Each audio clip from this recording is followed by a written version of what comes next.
Hello, everyone, and welcome back to Learn English with Mr. Alex. Today's topic is very practical visiting the doctor. We'll listen to a real English conversation and learn helpful words you can use when you're feeling sick. Hi, everyone. I'm Emma. Yes, this is such an important topic. Everyone gets sick sometimes, maybe a cold, a fever, or a sore throat. So today, we'll show you how to talk to a doctor in simple, clear English. Exactly. Many English learners feel nervous when they visit a doctor in another country. But don't worry. Today, we'll help you feel confident and ready. Let's start with a short role play. I'll be the patient, and you'll be the doctor. All right, Emma, let's begin our doctor's visit. Good afternoon. Please have a seat. What's the problem today? Good afternoon, doctor. I'm not feeling very well. I have a sore throat, a headache, and I feel tired. I see. How long have you felt this way? Maybe 3 days. Okay. Do you have a fever? Yes, I think so. I feel hot and weak. All right, let's check your temperature. It's 38.2 degrees Celsius. That's a mild fever. Oh no, is that serious?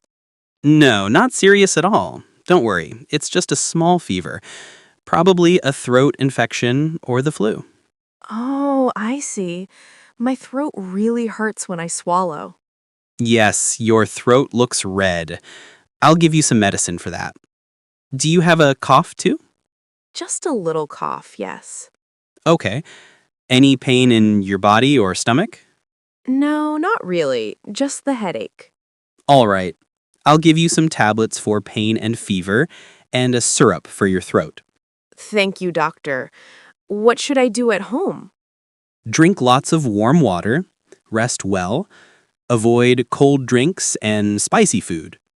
Take one tablet twice a day, once in the morning, once in the evening, after meals.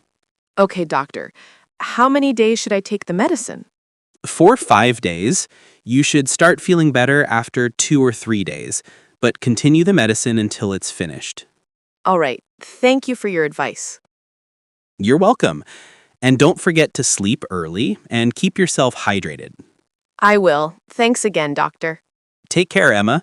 Get well soon. Bye, doctor. Have a nice day. Bye. That was a simple conversation between a patient and a doctor. Let's now talk about some useful English phrases from this example. Yes. When you go to the doctor, you can say things like, I'm not feeling well. I have a headache. I have a sore throat. I feel weak. My body hurts. And the doctor might say, let me check your temperature. Please open your mouth. Take a deep breath. I'll give you some medicine. You need to rest for a few days. These are all easy but very natural phrases. Exactly. Now let's learn a few new words. Prescription, the note the doctor gives you to buy medicine. Pharmacy, the shop where you buy the medicine. Dosage, how much medicine you take each time. For example, the doctor might say, take one tablet twice a day. That means one in the morning and one in the evening. Yes, and the doctor might also say, take this before meals or take this after meals. So listen carefully when the doctor explains your medicine. You can also ask questions like, how many days should I take this medicine? Or, are there any side effects? That's a very good question. Side effects means small problems the medicine can cause, like feeling sleepy or dizzy. Right.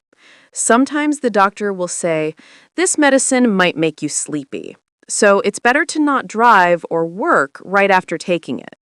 Yes, very true. And when you go to the pharmacy, you can say, I have a prescription from the doctor, or I'd like to buy this medicine, please. And the pharmacist might ask, Would you like tablets or syrup? Do you need anything else? Or would you like some vitamin C? Yes, they always ask about vitamins.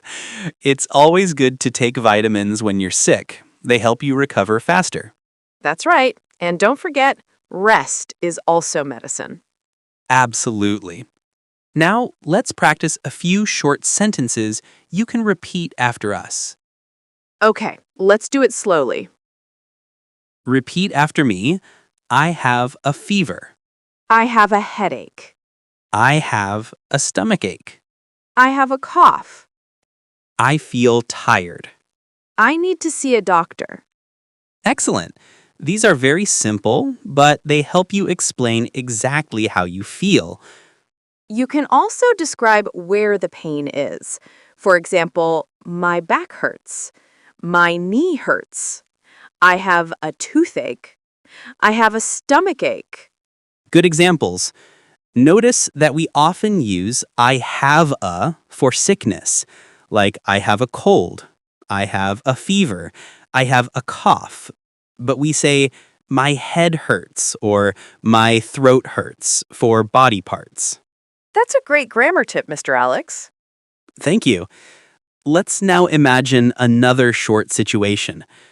Okay, You are traveling in another country and suddenly feel sick. You go to a clinic. What do you say first? I'll say, hello, I'd like to see a doctor, please. Perfect. And the receptionist might ask, "What's your name?" or "Do you have an appointment?" Then I can say, no, I don't. I just need to see a doctor today. Excellent. And when you see the doctor, use the same phrases you learned today. Yes, even if your English is simple, the doctor will understand you. Just speak slowly and clearly. Exactly. Communication is more important than perfect grammar. I love that. So, Mr. Alex, what's your best advice for learners who want to feel confident at the doctor's office? My advice is learn a few key words and practice them. Words like headache, stomachache, cough, sore throat, medicine, and fever. If you know these, you can describe most health problems easily. That's true. And always be polite. You can say, thank you, doctor, or I appreciate your help. Yes, a smile and polite words always make communication easier. Okay, let's review quickly what we learned today. We learned how to make an appointment, describe symptoms, talk to the doctor, understand instructions, and visit the pharmacy. We also practiced many useful phrases and learned that being confident is more important than being perfect. Exactly. Thank you, everyone, for joining us today. We hope you learned something new and useful. If you enjoyed this episode, please follow, subscribe, and listen to our other English conversations. Take care of your health, drink water, and get enough sleep. Good advice, Emma. Thank you, Mr. Alex. And thank you, listeners. See you in the next episode of Learn English with Mr. Alex. Bye, everyone. Stay healthy and happy. Goodbye.